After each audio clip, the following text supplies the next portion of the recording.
let's just start anyway. My name is Mateo Pisani. I am a 15-year-old student from here at East. To kind of ease up the tension and to introduce myself, I will tell you something about me. So I tend to be really forgetful, but it's only in short term, as in some way of exchange, I have really good long-term memory.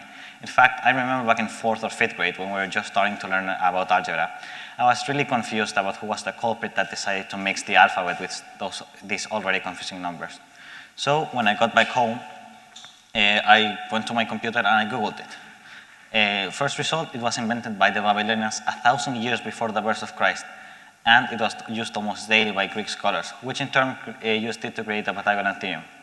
So why did I at the start kind of assume people from the past were in some way or form less intelligent than me? Or not really just less intelligent, but in some way or form, as I just said, like inferior than me?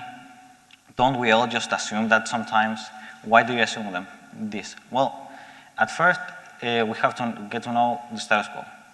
By definition, status quo is the state of things, translated directly from Latin. But in more recent times, it has acquired a new meaning, which means what the majority of people think about the determined situation, and therefore what we usually see as the norm or the mainstream opinion. So, what can it be influenced by? It can be influenced by three things: a fact, invention, or statement, be it scientific or religious, which the majority of the population has accepted as true. So, what is it right now, and what is it being influenced by? Like, talking very generally, we cannot simplify the status quo into a couple of words. But we do know, and especially in this topic, which I'm going to talk right now, what is it influenced by? So it is influenced by two things. First, a bias in perspective, and second, a feeling of guilt. First, let's talk about the bias in perspective. Oh, there you go.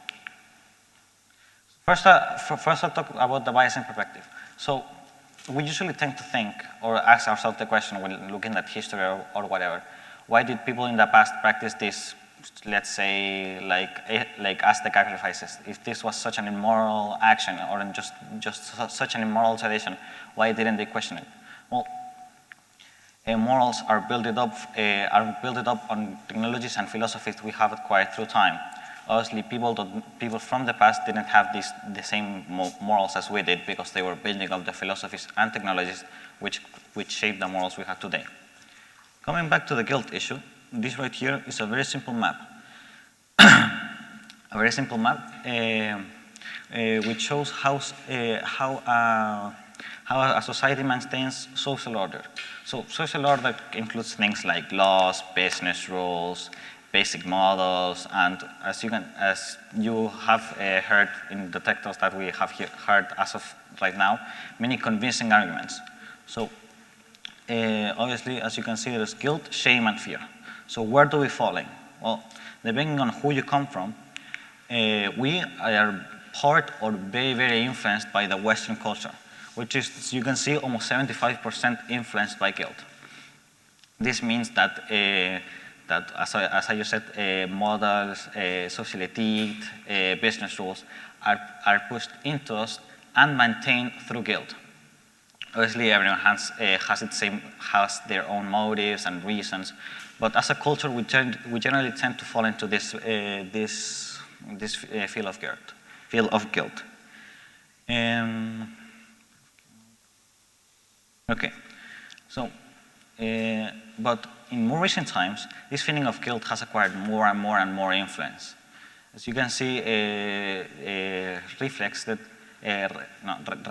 in many geopolitical situations, in governments, in societies, in even countries, feeling guilty about things they haven't done, aren't doing, and will never do.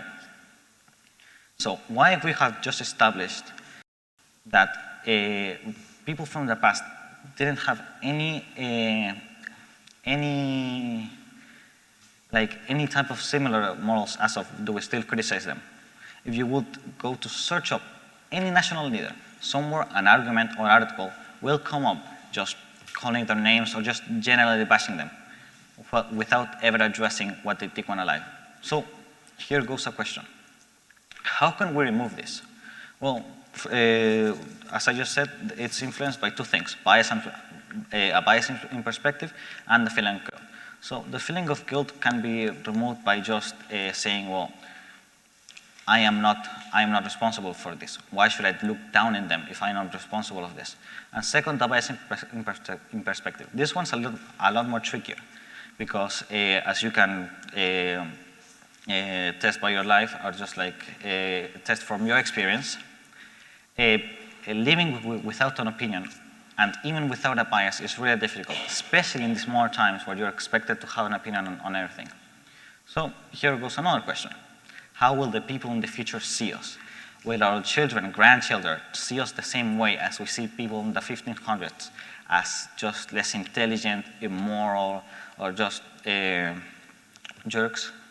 So with that, I would like to introduce to my final point, the time invention curve. So this is a model proposed by Raymond Kurzweil, which shows how computer processing builds up on its own feedback, which is called the law of accelerating returns, into a point in which it will surpass all human brain, in which we will create a computer capable of surpassing all human brain power. Okay, so which we call the technological singularity. If you were to graph every single technological advancement in human history, you would see that it exponentially accelerates. By the start of the 18th century, by the start of the 19th century, it had started to comprehend the elements of the universe and had just started to fill up our periodic table. By the start of the 20th century, we had created what in other times would have been lighter than air material, and were already masters of the sky. And at the start of the 21st century, we had made enough bombs to wipe out all life on the planet, had sent messages to constellations in our galaxy, and have created AI capable of teaching itself how to play shogi, go, and chess. So, Leslie, how does this relate to what I'm talking about? Well, first of all, we have to establish a definition for culture. As I'm just talking about it so much now, we have to establish the definition. So the way I see it, and kind of the point of this talk, is that culture is how society relates to its current technological advances and its tradition. You can see this reflect on how culture manifests in these more recent times as trends and fashion. So, what does this mean? As you can see, technology exponentially accelerates. So what will happen to culture? Will it exponentially accelerate as well? Yes. What does this mean? That our morals, way of thinking will also change rapidly. You can see it's more clearly reflecting. If maybe you're like 30 years old, you can relate better to 40-year-olds than you can with 20-year-olds. This is because trends are getting weirder and weirder. 30 years ago, my parents were following trends by wearing big pants and letting their chasquillas grow large. 4 years ago, kids my age were following trends by eating whole boxes of Tide Pods. So here goes a question: do we like where it's going? And if not, can we change it? Or if it grows out of control or goes into a bad direction, can we change it then? We just don't know. It also depends majority on perspective. If you were to ask maybe an 80-year-old about what he thinks of current culture, he would have a rather different opinion than a 13-year-old. But